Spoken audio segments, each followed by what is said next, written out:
ছাব্বিশের বিধানসভা নির্বাচনের আগে যেই সমস্ত ইস্যু নিয়ে উত্তাল রাজ্য রাজনীতি তার মধ্যে অন্যতম অনুপ্রবেশ। আর এবার সেই অনুপ্রবেশ ইস্যুতেই ২৬-এর আগে শাহী তোপ। বিজেপি শাসিত গুজরাট, রাজস্থান, অসমে অনুপ্রবেশ হয় না বলে দাবি। বাংলায় ভোট ব্যাংকের রাজনীতির জন্য অনুপ্রবেশকারীদের স্বাগত জানানোর অভিযোগ তুলে বাংলায় সরকার বদলের ডাক। এক্স হ্যান্ডলে পোস্ট অমিত শাহ। কথা বলবো, মৈত্রেয়ী প্রতিনিধি রয়েছেন সঙ্গে। মৈত্রেয়ী, অমিত শাহ যে তোপ ডাকছেন যে এই বিজেপি শাসিত রাজ্যগুলোয় অনুপ্রবেশ হয় না, আবার বাংলায় অনুপ্রবেশ হচ্ছে, সেটাও ভোট ব্যাংকের রাজনীতি, কারণ তারা স্বাগত জানায়। তৃণমূল তো এই নিয়ে বলছে স্বরাষ্ট্র মন্ত্রক, এই সীমান্ত কার দপ্তর? অমিত শাহর দপ্তর। একেবারেই বুঝলাম। দেখো, এর আগে একাধিকবার যখনই অনুপ্রবেশের ইস্যু উঠেছে তখন তৃণমূল কংগ্রেসের তরফ থেকে কিন্তু বারবার এই অভিযোগে তোলা হয়েছে যে অনুপ্রবেশ আটকানোর মূল দায়টা কিন্তু যারা সীমান্তরক্ষী বাহিনী, অর্থাৎ যে বাহিনী একেবারে স্বরাষ্ট্র মন্ত্রকের অধীনে, স্বরাষ্ট্রমন্ত্রী অমিত শাহর অধীনে, সেই বাহিনীর দায়িত্ব। কিন্তু অমিত শাহ সেই বক্তব্যকে কিছুটা এড়িয়ে গিয়ে তার বক্তব্য হচ্ছে যে সীমান্ত, এত দীর্ঘ সীমান্ত রয়েছে, সেই সীমায় অনুপ্রবেশ আটকানো ১০০% সম্ভব নয়। ফলে তার দায়টা কিন্তু পুরোটাই দিচ্ছেন হচ্ছে রাজ্যগুলির ওপরে। তার বক্তব্য যে রাজ্যগুলিতে তারা এই অনুপ্রবেশকারীরা যখন ঢোকেন তখন তাদেরকে স্থানীয় যে পঞ্চায়েত প্রধান বা থানা তারা জানতে পারে, তাদের জানা উচিত এবং তাদেরই আটকানো উচিত। কিন্তু পশ্চিমবঙ্গ এবং ঝাড়খণ্ড, যে সমস্ত রাজ্যে বিজেপি সরকার নেই, সেখানে নাকি এই অনুপ্রবেশকারীদের রেড কার্পেট বিছিয়ে দেওয়া হয়। তার কারণ তাদেরকে ভোট ব্যাংকের জন্য ব্যবহার করা হয়, তাদেরকে ভোট ব্যাংকের রাজনীতি করা হয়, সেই কারণে অনুপ্রবেশকারীদের এখানে ঢুকতে দেওয়া হয়। ফলে একেবারে অমিত শাহ তোপ রাজ্যকে যে এই রাজ্যের সরকার বদলে দিতে হবে অনুপ্রবেশকারীদেরকে আটকানোর জন্য, অর্থাৎ সীমান্ত রক্ষা বাহিনীর সে অর্থে ভূমিকা অতটা নেই যতটা সরকারের ভূমিকা আছে, এটা তার তোপ। ওকে। অনুপ্রবেশের ফলে যদি জনবিন্যাস বদলে গিয়ে থাকে সেটা একমাত্র বোঝা যায় যদি সেন্সাস হয়। কেন্দ্রীয় সরকার কেন 2021 সালে পেন্ডিং সেন্সাসটা প্রকাশ করেনি, তাহলেই আসলে খেলাটা ধরা পড়বে। দেখা যাচ্ছে বর্ডার লাগোয়া সব অঞ্চলগুলোতে বিজেপি লোকসভায় সিট বের করছে। অনুপ্রবেশের ফলে যদি কেউ বেনিফিট হয়ে থাকে, এটার নাম ভারতীয় জনতা পার্টি। এই অপদার্থ স্বরাষ্ট্রমন্ত্রী দেশের লজ্জা, অবিলম্বে ওর নিজের পদত্যাগ করা উচিত। সেটা না করে অন্যের ঘাড়ে দোষ চাপানোর খেলা খেলছে। এই রাজনীতির জবাব বাংলার মানুষ দেবে। নজর রাখবো আবারও মথুরাপুরে। শুভেন্দু অধিকারী সেখানে পুজো উদ্বোধনে গিয়েছিলেন, তার কনভয়ে চলল লাঠি। বিরোধী দলনেতার গাড়ির সামনে ঠিক এভাবেই বিক্ষোভ একদল উত্তেজিত জনতা। কি কারণে বিক্ষোভ? কেন্দ্রের বিরুদ্ধে বঞ্চনার অভিযোগ তুলে এই বিক্ষোভ।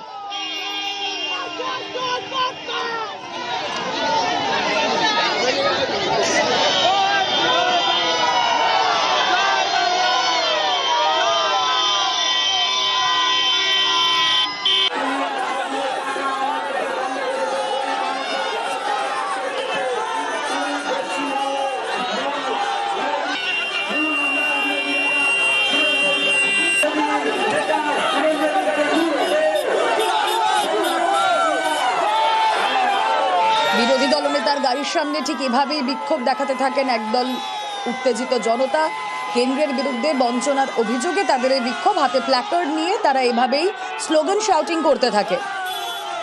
কথা বলবো, প্রতিনিধি আনিসুদ্দিন রয়েছেন সঙ্গে। আনিসুদ্দিন, একেবারেই দেখো, আজ রায়দিঘি বিধানসভার যে সাতঘড়া গ্রামের একটি কালী পুজোর উদ্বোধনে আছেন বিরোধী দলনেতা শুভেন্দু অধিকারী, এবং তিনি যেই সময় যে রায়দিঘি বিধানসভার দক্ষিণ বিষ্ণুপুর এলাকা থেকে যখন ক্রস করছিলেন সেই সময় তার কনভয়কে লক্ষ্য করে কিন্তু বিক্ষোভ দেখাতে থাকেন এলাকার বাসিন্দারা। এবং বিক্ষোভকারীদের যেটা মূল দাবি যে রাজ্যের পরিযায়ী শ্রমিকরা ভিন রাজ্যে গিয়ে তারা অত্যাচারের শিকার হচ্ছে, আক্রান্ত হচ্ছে বাংলা ভাষায় কথা বলার জন্য, এবং যে রাজ্যে বঞ্চনা করছে, কেন্দ্রে একাধিক প্রকল্প নিয়ে বঞ্চনা করেছে এবং 100 দিনের কাজের টাকা আটকে রেখেছে, সেই উত্তর বিরোধী দলনেতাকে দিতে হবে। সেজন্যই কিন্তু তারা প্রথমেই একেবারে যে বিষ্ণুপুর এলাকা রয়েছে, দক্ষিণ বিষ্ণুপুর, সেখানেই তারা বিক্ষোভ দেখাতে থাকেন। এবং সেখান থেকে কিন্তু পুলিশ এবং কেন্দ্রীয় বাহিনীর তৎপরতায় সেখান থেকে বিরোধী বেরিয়ে যান এবং পরবর্তী সময় যে সাতঘড়া এলাকায় সেখানে পুজো উদ্বোধন করে। এবং সেখান থেকে যখন বেরিয়ে পরবর্তী যে গন্তব্য অর্থাৎ পাথর প্রতিমা আরো একটি পুজোর উদ্বোধনে বেরোন, সেই পথেই কিন্তু একাধিকবার নজর থাক। ভারতীয় জনতা পার্টি, বিজেপি পার্টি, ওরা হচ্ছে দিল্লির মসনদে পশ্চিমবাংলার মানুষকে বঞ্চিত করে 100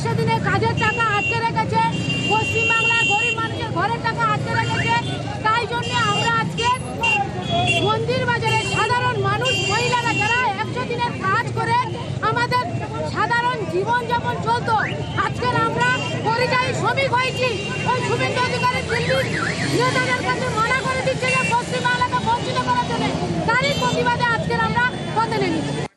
এই ঘটনাকে উদ্দেশ্য প্রণোদিত প্রাণঘাতী হামলা বলছেন বিরোধী দলনেতা শুভেন্দু অধিকারী। পাল্টা কি বলছে তৃণমূল, শুনব। কেন এটা গাড়ির উপরে জায়গায় করেছে? আমি ধর্ম পালন করতে আসছিলাম, ওগুলো কোনো ইচ্ছে আজকে 100 দিন কি 200 দিন, আজকে তো আমি এসেছি হিন্দু হিসেবে ধর্ম পালন করতে। আমি কি ভোট চাইতে এসেছি? তাহলে বাধা দেবে কেন? আরে হিন্দুরা পশ্চিমবঙ্গে তার ধর্ম পালন করতে পারবে না। করুন, যত পারেন করুন, এর শেষ আছে। আমাদের যারা সনাতনী মায়েরা তারা জানেন যে আজকে ভূত চতুর্দশী, আজকের দিনে অশুভ আত্মাকে, অশুভ শক্তিকে ছাঁটা দেখিয়ে বিদায় করতে হয়। আজকের দিনে অলক্ষী বিদায় হয়। তো বাংলার অলক্ষী যে বাংলার 100 দিনের টাকা আটকে রাখে, বাংলার মায়েদের ন্যায্য প্রাপ্য আটকে রাখে, তার থেকে বড় অলক্ষী আর কি আছে? এটার মধ্যে কোনো রাজনৈতিক দল নেই। আজকে অলক্ষী বিদায় হবে, কালকে মা লক্ষ্মী ঘরে আসবে। সেবক পাহাড়ের কোলে কালী কথা। গ্যাংটক যাওয়ার পথে মা সেবকেশ্বরীর মন্দির। জলপাইগুড়ি শহরে দেবী চৌধুরানীর কালী পুজো। ভবানী পাঠক ছিলেন এই মন্দিরের প্রথম পুরোহিত। এই দুই পুজো ঘিরে নানান গল্প।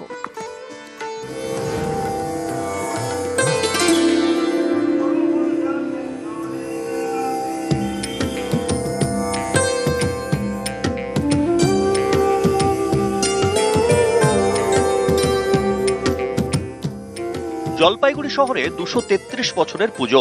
করলা নদীর পাড়ে কালী মন্দির। দেবী চৌধুরানীর শুরু করা কালী পুজো। এখানে শ্মশান কালীর পুজো করা হয়।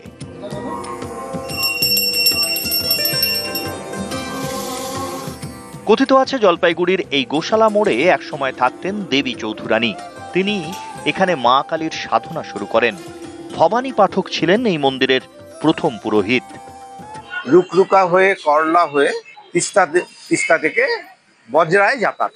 এই বজরা এখানে 72 সালেও যে সমস্ত ইঞ্জিনিয়ারিং কলেজের ছাত্ররা ছিল তারা আই উইটনেস আছে যে এইখানে বজরা বাঁধার জন্য বড় বড় লোহার থাম আর কড়া ছিল।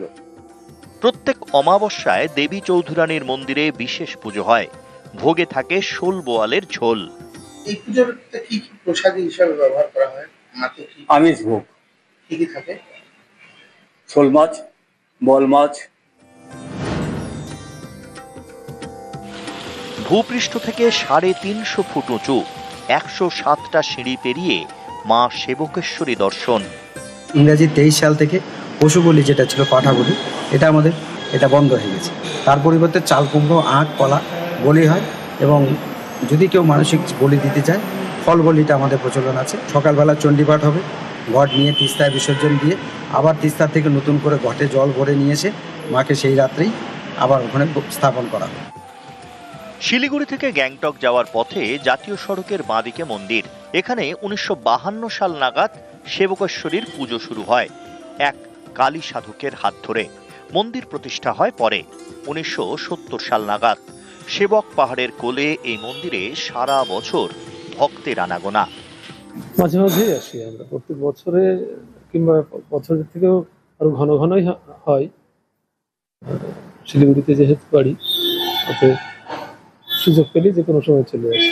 জলপাইগুড়ি থেকে শান্তনু কর এবং দার্জিলিং থেকে পার্থপ্রতিম সরকার, নিউজ 18 বাংলা।